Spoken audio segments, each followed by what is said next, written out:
Hello, मेरा नाम सचिन है और आज हम पढ़ेंगे क्लास 8 का चैप्टर नंबर 10 एक्सरसाइज 10D का क्वेश्चन नंबर ये है 10। हर जगह 10 10 10 है। तो आइए क्वेश्चन को पढ़ते हैं, समझते हैं और सॉल्व करते हैं। तो आज मेरे प्यारे दोस्तों क्वेश्चन को पढ़ते हैं, सॉल्व करते हैं। तो बोला गया है if 70 men dig 15,000 square meter of field in 5 days, find how many men will dig 22,500 square meter field in 25 days। Question का मतलब ये है कि 70 men मिलके जो है 15,000 स्क्वायर मीटर के गड्ढे को जो है 5 दिन में क्या करते हैं, खोद डालते हैं। तो इसने पूछा है अगर गड्ढे को बढ़ा दिया जाए, पहले गड्ढा कितना था, 15,000 स्क्वायर मीटर का गड्ढा था, इस बार गड्ढे का जो है वॉल्यूम क्या है, ज्यादा है, 22,500 इतना बढ़ गया है। तो अब हमें बताना है अगर काम को 25 दिन में 25 डे में अगर खत्म करवाना है तो हमें और कितने मैन की जरूरत पड़ेगी। ठीक है, तो सॉल्व करते हैं। तो एरो मेथड का यूज करेंगे, तो कॉलम बनाते हैं। इसमें मैन यहां लिख लेते हैं, मैन कितने हैं, 70 मैन है, और स्क्वायर मीटर क्या है, ये गड्ढा खोदा गया है 15,000 स्क्वायर मीटर। मैन कितना, डे कितने लगे हुए थे, डे 5 डे लगे हुए थे। ठीक है, अब इसने पूछा है इतना 70 मैन मिलके 15,000 स्क्वायर मीटर के गड्ढे को 5 डे में खुद डालते हैं। तो इसने पूछा है अगर 22,500 मीटर का गड्ढा हो, स्क्वायर मीटर का गड्ढा हो, अगर उसे हमें 25 डे में खुदवाना हो तो हमें कितने मैन की जरूरत पड़ेगी, मतलब यहां एक्स की वैल्यू, मतलब कितने मैन की जरूरत पड़ेगी ये हमें बताना है। तो ये है फर्स्ट कॉलम, ये है सेकेंड कॉलम, ये है थर्ड कॉलम, है ना।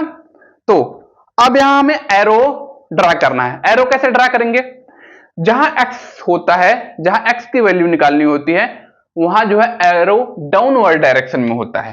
तो यहां एक्स की वैल्यू निकालनी है, तो यहां एक्स की वैल्यू निकालनी है, यहां एरो डाउनवर्ड डायरेक्शन में रहेगा। और एक पता चल गया कि एरो, अब ये इसके अलावा जो दो बचे हुए हैं इसमें जो है इस वाले कॉलम का कंपैरिजन सेकंड वाले के साथ, इस वाले कॉलम का कंपैरिजन थर्ड वाले कॉलम के साथ करेंगे। ठीक है, तो देखते हैं। ये है 70 मैन, किसी का यहां जो है 70 मैन 15,000 स्क्वायर मीटर के गड्ढे को खोदते हैं। अगर हमें 22,500 स्क्वायर मीटर का गड्ढा खुदवाना हुआ तो हमें लेबर बढ़ाने पड़ेंगे, मतलब यहां गड्ढा क्या है, बढ़ चुका है, 15,000 स्क्वायर मीटर से 22,500 स्क्वायर मीटर हो चुका है। तो हमें काम को ज्यादा करवाना है तो लेबर यहां हमें बढ़ाना पड़ेगा। तो मतलब यहां 70 से यहां का 70 लेबर है तो यहां बढ़ के कुछ और हो जाएंगे। तो इस हिसाब से यहां कम, यहां 15,000 था, यहां बढ़ के 22,000 हो गया। मतलब यहां से यहां कम था, यहां बढ़ा, यहां कम से यहां भी बढ़ा, मतलब कम से ज्यादा, कम से ज्यादा।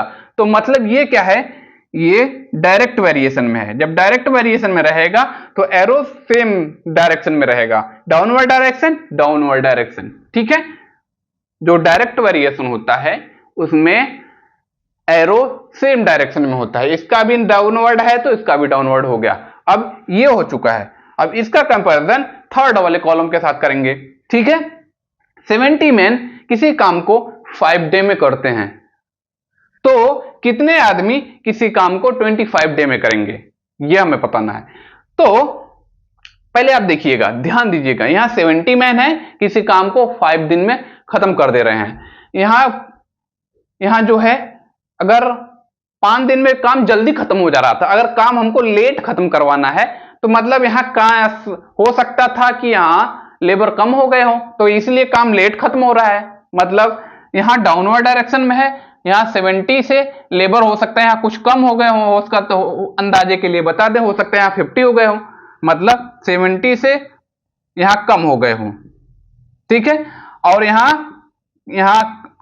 कम से ज्यादा, यहां 25 हो गए, ठीक है, यहां ज्यादा है, यहां कम, तो ज्यादा कम, कम ज्यादा, जब उल्टा हो गया है ज्यादा कम कम ज्यादा, अगर ज्यादा ज्यादा होता तो सेम वेरिएशन में होता, लेकिन इनवर्स वेरिएशन है, ये उल्टा हो गया है, ठीक है। तो इसका डाउनवर्ड डायरेक्शन में एरो है, इसका अपवर्ड डायरेक्शन में एरो होगा, ठीक है। अब इसको हम सॉल्व करना शुरू करते हैं, यहां सॉल्व करेंगे। x की वैल्यू किसकी निकालनी है, मेन वाले में, तो उसको x के ऊपर करेंगे 70 बाई x बाई 70, इसका एरो डाउनवर्ड डायरेक्शन में था, इसको हमने पलटा अपवर्ड डायरेक्शन में हो गया। तो अब ध्यान दे कि इसका अपवर्ड डायरेक्शन में हो गया, तो अपवर्ड डायरेक्शन में और कौन सा है, इसका है, तो इसका हम सामने लिख देते हैं 5/25, इसको हमें बदलने की जरूरत नहीं है, ठीक है। इसका अब सभी का डायरेक्शन ऊपर की तरफ हो गया है, इसका भी ऊपर की तरफ हो गया है, ठीक है, तो इसका डायरेक्शन नीचे की तरफ है, इसको भी ऊपर करेंगे, क्योंकि हम चाहे जैसे भी सॉल्व करें, डायरेक्ट वेरिएशन हो या तो इनवर्स वेरिएशन हो, लेकिन हमें सॉल्व करते समय, इक्वेशन बनाते समय उसको हमेशा डायरेक्ट वेरिएशन में लिखना पड़ता है। तो हमने डायरेक्ट वेरिएशन में सभी का एरो एक साइड में हमने कर दिया, इसका एरो नीचे है तो इसका एरो ऊपर करना है, तो 22,500 को ऊपर लिखेंगे, 22,500 को ऊपर लिखा और 15,000 को नीचे लिखा, तो ये सेम इस तरीके का हो चुका है, ठीक है। तो अब करते हैं इसको सॉल्व, है ना। अब क्या होगा, ये 0 2 0 से नीचे वाला कट गया, है ना, यहां इक्वल है, मतलब ये इसको काट सकता है, ठीक है, 1 0 इससे कट गया, ठीक है। अब 5 ऐसे ऐसे नहीं कटेगा, ऐसे ऐसे क्रॉस में कट जाएगा, 5 3 15 से ये कट गया, है ना, 3 1 3 3 4 12, 3 4 12 नहीं कटेगा ये, ठीक है, ये कट जाएगा, 25 9 25 9 225 होता है, 25 9 9 5 45 9 2 18 20 22, ठीक है, सही है, 9 टाइम कट चुका है, और 3 3 9 ये कट जाएगा। अब क्या बचा, अब बचा है, यहां बचा हुआ x बाई 7 बचा हुआ है, इक्वल में यहां 3 बचा हुआ है, 3 के नीचे यहां कुछ नहीं है तो यहां 1 मान सकते हैं, तो ये हो चुका है 3/1। इसको सॉल्व करेंगे, क्या हो जाएगा, क्रॉस मल्टीप्लाई हो जाएगा, x का मल्टीप्लाई x के साथ 1 हो जाएगा, 7 3 21, ठीक है, मैन, ठीक है, 20 मैन की जरूरत पड़ेगी अगर फील्ड को 25 डे में खत्म करवाना हुआ, मतलब खुदवाना हुआ, ठीक है। तो ये है आंसर, देख लीजिए। अब भाई मुद्दे की बात समझ में आया हो, वीडियो लाइक करिए, चैनल सब्सक्राइब एंड बाय।